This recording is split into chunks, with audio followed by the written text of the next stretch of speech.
시편 121편 1절 2절 말씀입니다. 공독합니다. 내가 산을 향하여 눈을 들리라. 나의 도움이 어디서 올까? 나의 도움은 천지를 지으신 여호와에게서로 오르다. 아멘.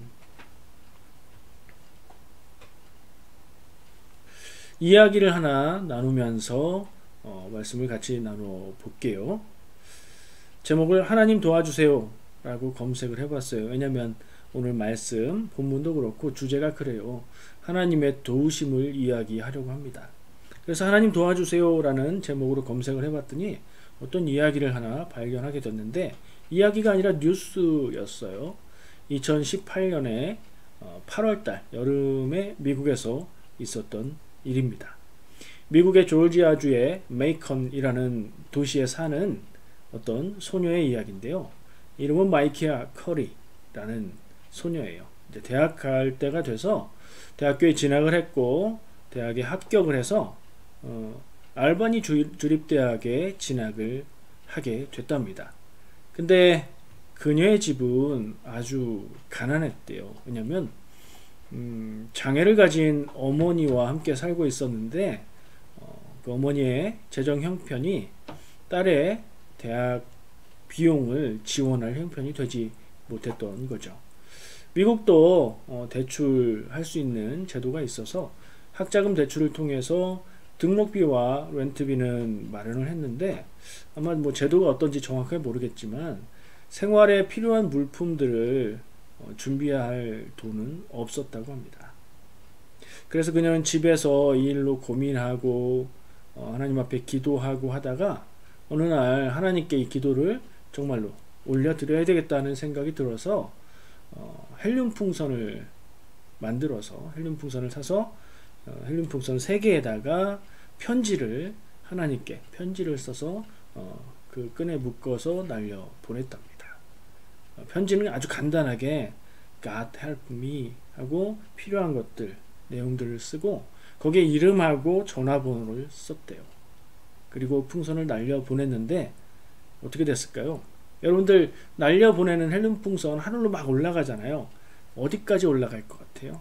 그게 어디까지 흘러갈 것 같아요? 보통 다른 영향이 없어서 하늘로 계속 올라가다 보면 기압이 낮아져서 올라가다가 터진다고 들었어요. 근데 이 마이키아가 날렸던 헬륨 풍선은 이틀 후에 근처에 있는 15마일 떨어진 다른 타운에 서서히 떨어졌답니다. 아침에 출근을 하던 한 사람이 그걸 발견했는데요. 때마침 떨어지는데 그 사람이 거길 지나갔던 거죠. 그리고 마침 그분이 목사님이었대요. 때마침 이틀을 날아서 15마일을 날아가서 한 목사님 앞으로 떨어진 거예요. 목사님이 보니까 은박 금박 그런 거 아시죠? 헬륨풍선 반짝이는 게 하늘에서 내려오더래요. 자기 앞으로 가가지고 그걸 봤는데 거기에 편지가 붙어 있었다는 거예요. 마이키아가 보낸 편지였죠. 열어서 보니까 하나님께 보내는 편지였고 필요한 것들이 거기 써있고 이름과 전화번호가 있었대요. 바로 그 목사님은 전화를 걸어서 마이키아와 통화를 하고 내용을 확인하고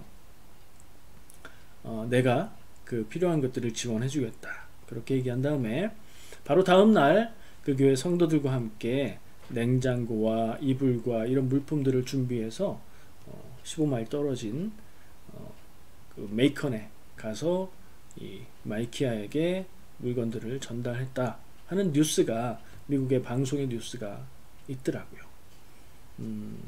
저는 이 얘기를 들으면서 여러 가지 생각을 했어요. 이런 일이 누구에게나 일어나는 건 아니지 하는 생각도 들었고 나에게도 이런 일이 생긴다면 우리도 살다 보면 하나님의 도우심이 절실할 때가 있잖아요. 그때 하나님께 편지를 써보내면 정말 기적처럼 그 도움의 손길이 오면 좋겠다 이런 생각도 했어요. 그런 복이 우리 성도 여러분들과 함께 있으면 좋겠다 하는 생각도 했고요. 그러다가 문득 이런 생각을 해봤습니다. 저도 목사인지라 길을 가는데 하늘에서 내 앞에 헬륨 풍선이 내려오고 거기에 편지가 달려있다면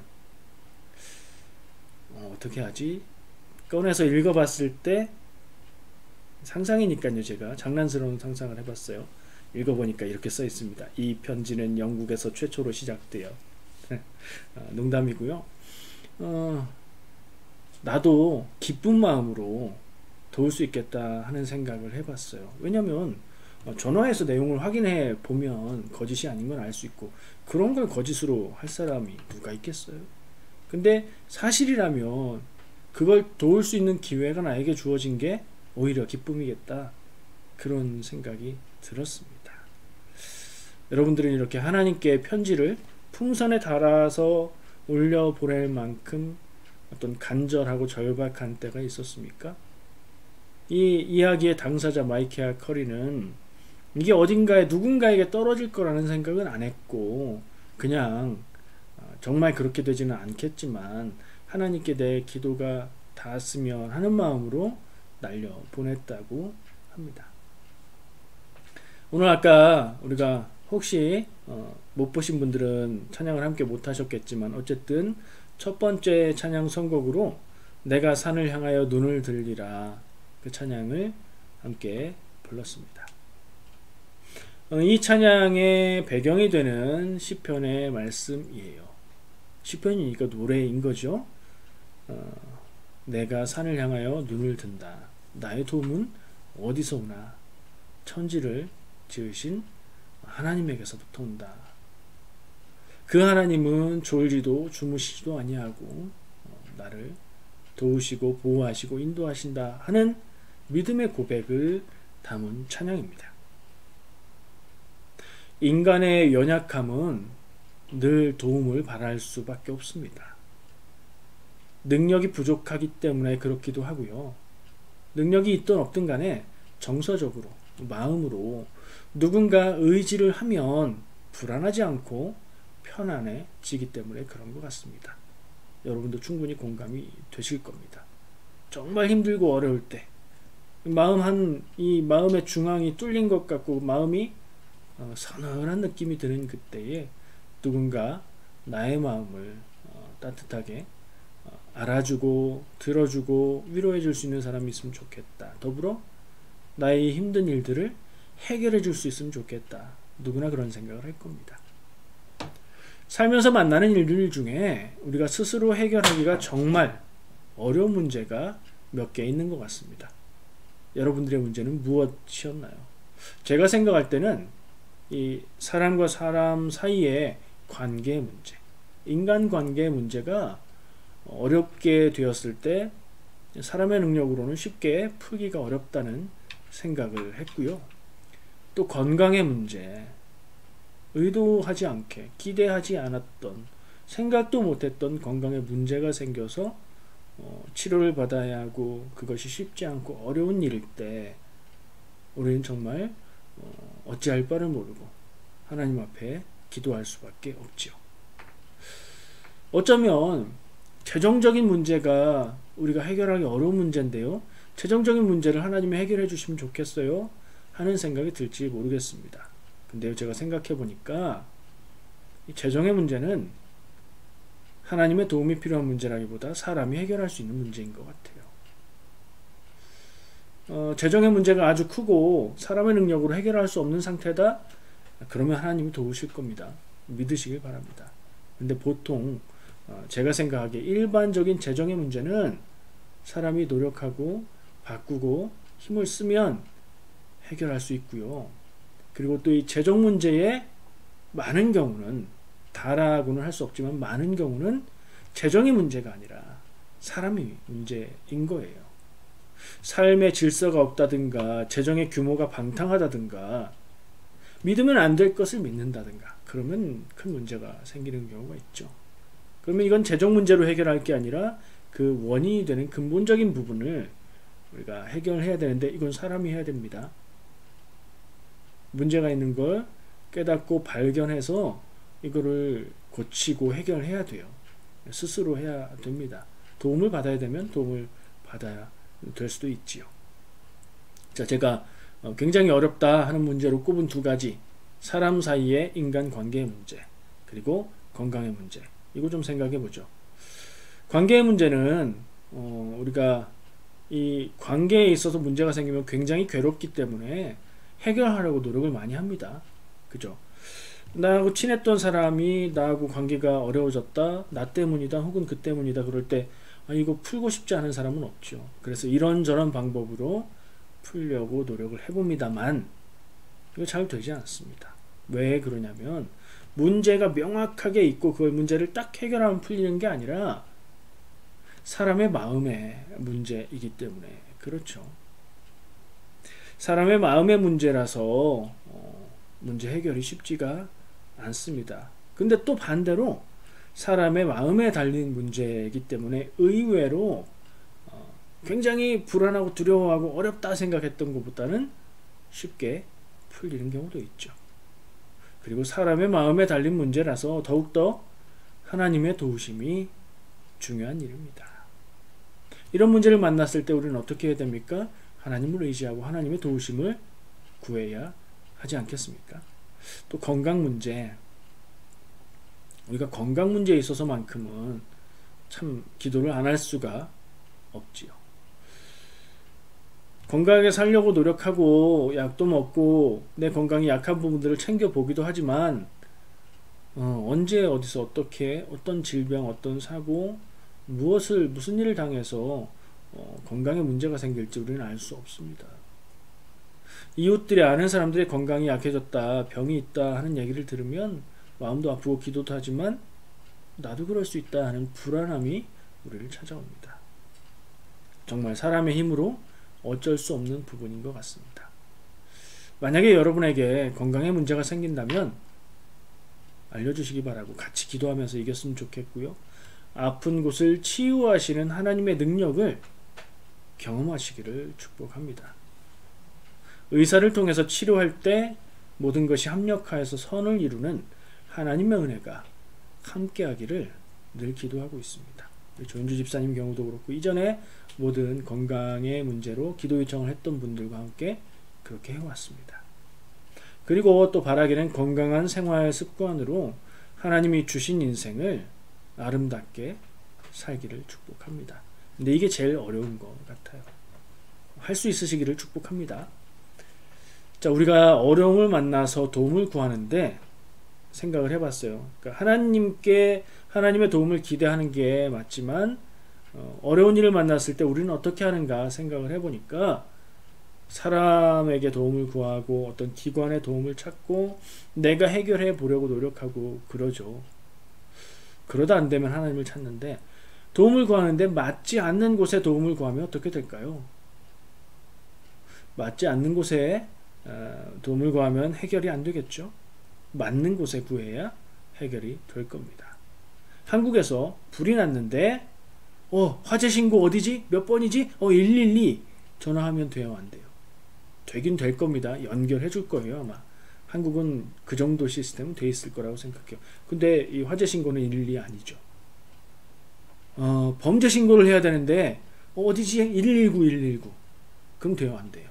이것도 잘못된 거죠. 물론 연결은 해주겠죠. 시간이 더 걸릴 겁니다. 한국에서 일이 생겼는데 911 누르면 돼요, 안 돼요? 안 되죠. 캐나다에서 세금 문제가 생겼어요. AHS에 연락해가지고 AHS 홈페이지를 열어서 검색을 해보면 답이 나와요, 안 나와요? 나올 리가 없죠. 건강 문제가 있어요. 어디지? 하고 헷갈려가지고 CRA에 연락하면 돼요, 안 돼요? 헛된 짓이에요. 헛수고예요. 그리고 거기에서는 답을 줄 수가 없어요. 맞는 것이 아니기 때문이죠. 적절한 곳에 의지하고 도움을 구해야 하는데 우리가 이걸 엉뚱하게 할 때가 있다 하는 생각에서 그런 예를 들어봤습니다. 물론 이 주제의 정답은 하나님께 도우심을 구하고 기대하고 의지하는 것이죠. 근데 그 이전에 하지 말아야 될 방법은 잘못된 곳에 의지하지 말아야 되겠다. 그 잘못된 것은 무엇일까요? 성경에서는 이것을 우상숭배라고 예를 들고 있지요. 하나님께 의지하지 않고 우상에게 의지하는 것, 잘못된 데, 헛된 데, 답이 없는 곳에 도움을 구하는 것, 없는 답을 찾는 것이라고 말할 수 있어요. 제가 우리가 적용해 볼 수 있는 것들을 생각해 봤어요. 요거 잘 들으세요. 제가 제 나름대로는 굉장히 실제적이지 않나 하는 생각을 하면서 해봤는데, 어려울 때 기억해야 될 4가지 권면이에요. 제가 생각한 겁니다. 어디 나오는 거 아니에요. 1번, 자기 자신을 의지하지 말라. 무슨 얘기인지 아시겠죠? 자기 자신이 해결할 수 있다면 그런 문제가 안 생겼을 겁니다. 세상에서 믿지 못할 사람이 있다면 바로 나 자신입니다. 내가 해결할 수 없는 문제를 내 능력을 믿고 해결해 보겠다 하면 문제가 더 심각해질 뿐이죠. 물론 내가 해야 될 건 해야 되지만 내 능력을 벗어나는 일에 대해서 나 자신을 의지하지 않는 것이 첫 번째 아닌가 생각하고요. 두 번째, 다른 사람을 의지하지 마라. 사람을 의지해야 될 일도 있지만 정말 심각하고 어렵고 중요하고 영적인 이런 일에 있어서 다른 사람을 의지할 것은 아닌 것 같습니다. 나를 아끼고 사랑해서 헌신해 줄 사람이 분명히 있을 겁니다. 하나님이 보내주실 거예요. 하지만 사람의 능력에는 한계가 있고, 만약에 나는 나를 돕고 헌신할 것이라고 기대하는 사람이 있는데 그에게 도움을 구했는데 그가 거절한다면요, 그에게는 부담스러운 일이 될 것이고 나에게는 상처가 될 겁니다. 상처받는 데서 그치면 다행이지요. 어떤 사람들은요, 나의 약한 점을 이용하기도 합니다. 악한 의도로 그럴 수도 있고요. 악한 의도는 아니지만 성품이 그래서 그럴 수도 있고요. 상황이 그럴 수도 있습니다. 그래서 물론 도움을 구하지 말라는 것, 기도 제목을 나누지 말라는 건 아닌데 사람을 전적으로 의지하지 말라는 겁니다.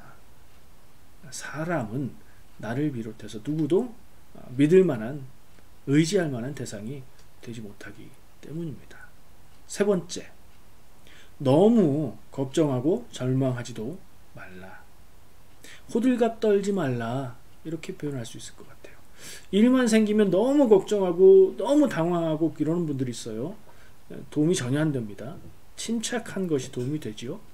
살다가 만나는 일들이 아주 큰 일처럼 느껴질 수 있어요, 그 당시에는. 근데 지나보면 별일 아니었는데 이렇게 내가 당황하고 힘들어했구나 하는 생각이 들 수도 있어요. 어려운 일을 만났을 땐 마음을 단단히 하는 것도 아주 중요한 부분인 것 같습니다. 네 번째, 정답이라고 얘기할 수 있겠는데요. 하나님께 기도하고 풀어주시기를 구하고 지혜를 구하고 문제를 해결할 능력 주시기를 구하고 하나님이 피할 길을 열어주실 줄로 믿으시기 바랍니다.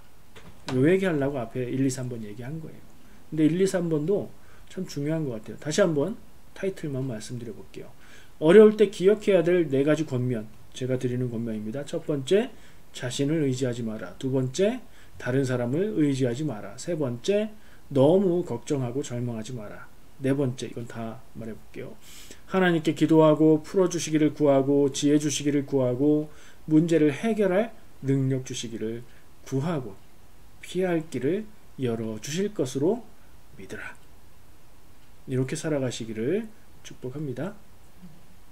자, 오늘 우리가 읽은 본문 말씀은 성경책이 뭐죠? 시편이죠. 시예요. 노래입니다.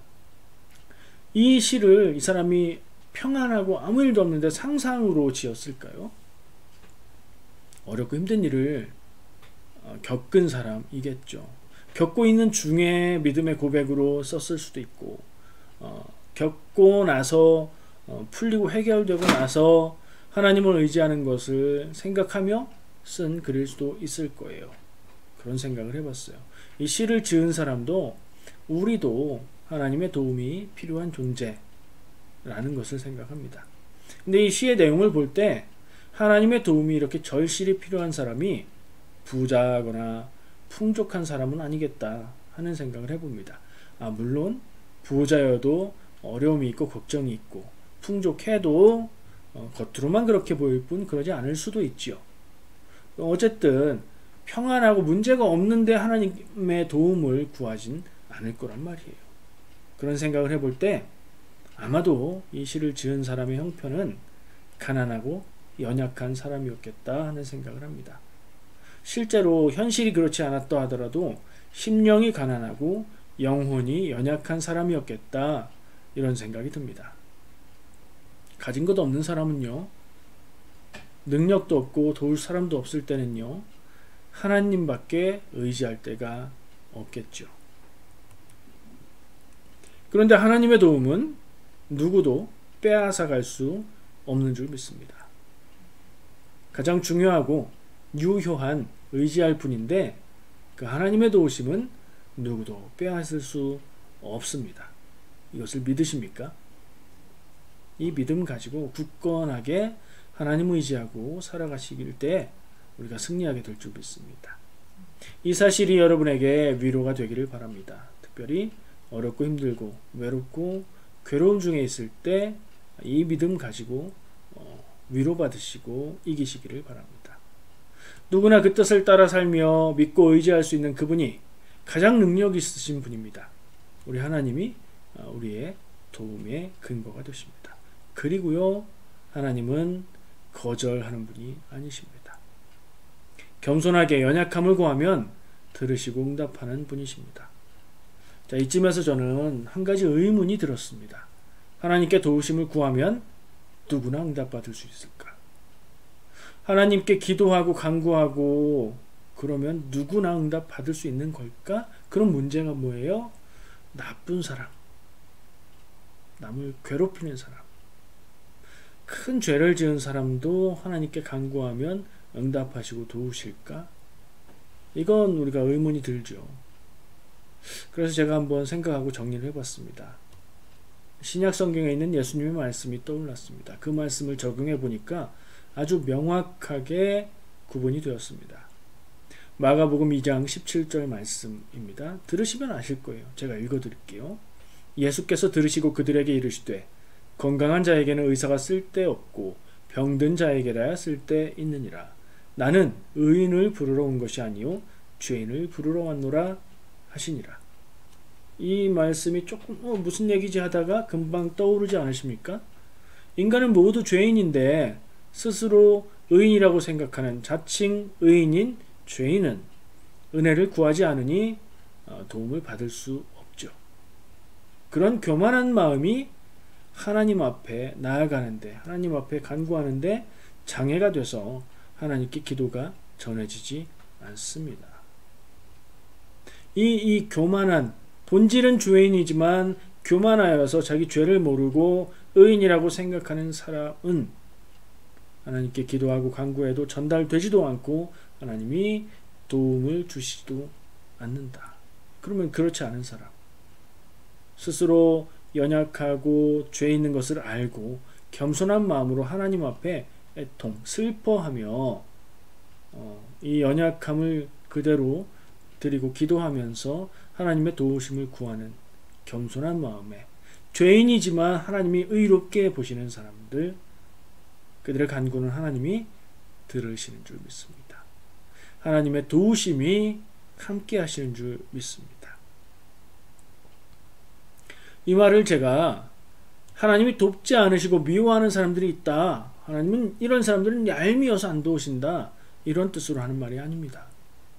우리가 하나님의 기도를 들으시고 도우시는 겸손한 죄인, 그런 모습으로 살아야 되겠다 하는 얘기를 하는 거죠. 여러분, 살다 보면 누구에게나 눈물 나는 날이 찾아옵니다. 궁핍하고 위태해서 눈물 흘리게 되는 그날, 누구도 내 곁에 있지 않게 되는 그날이 찾아온다면 어떻게 하시겠습니까? 하나님을 의지하시기 바랍니다. 의지하고 도움을 구할 곳은 하나님밖에 없는 것을 잊지 말고 기억하시기 바랍니다. 엉뚱한 곳에 의지하고 엉뚱한 곳에서 답을 찾고 헛수고하고 고통받고 괴로움의 시간만 연장하지 마시고 꼭 필요한 때에 하나님을 찾아야 할 때에 이 사실을 기억하고 하나님의 도우심을 구하시기를 바랍니다. 근데 위태할 때만, 그런 일이 있을 때만 간절히 기도하고 다른 때는 기도 한 번 안 하면 기도하기가 굉장히 민망하겠죠. 하나님이 뭐라고 하시기 전에 스스로 기도하기가 힘들 겁니다. 친하지도 않은데, 하나님과 내가 친밀하지도 않은데, 하나님의 마음도 잘 모르고 하나님의 뜻도 잘 행하지 못하고 살았는데, 내가 힘들고 괴롭다고 겸손하고 낮은 마음으로 하나님께 간절히 간구하려고 하면 민망하겠죠. 이 얘기도 드리고 싶습니다. 그런 날이 오기 전에 하나님과 친밀하고 하나님과 동행하며 기도하고 하나님의 뜻을 구하고 순종하는 삶을 사시기 바랍니다. 늘 하나님의 뜻을 구하고 순종하기 힘쓰면서 하나님과 동행하는 삶, 성령 충만한 삶, 그게 그런 삶인 줄 믿습니다. 그것이 여러분들, 우리들이 살아가야 될 신앙의 길인 줄 믿습니다. 기도하겠습니다. 하나님 감사합니다. 오늘 시편 121편의 믿음의 고백을 함께 나눕니다. 주여, 우리도 내 삶의 모습과 증거들로 나의 도움은 하나님에게서 온다, 이렇게 간증할 수 있는 삶을 살기 원합니다. 나는 다른 것 의지하지 않는다. 나는 하나님만 의지한다. 나의 삶을 보라. 하나님이 도우셨고 하나님이 인도하셨고 하나님이 세워주셨다. 고백할 수 있는 우리의 인생 살아가도록 주여 인도하여 주시옵소서. 예수님의 이름으로 기도합니다. 아멘.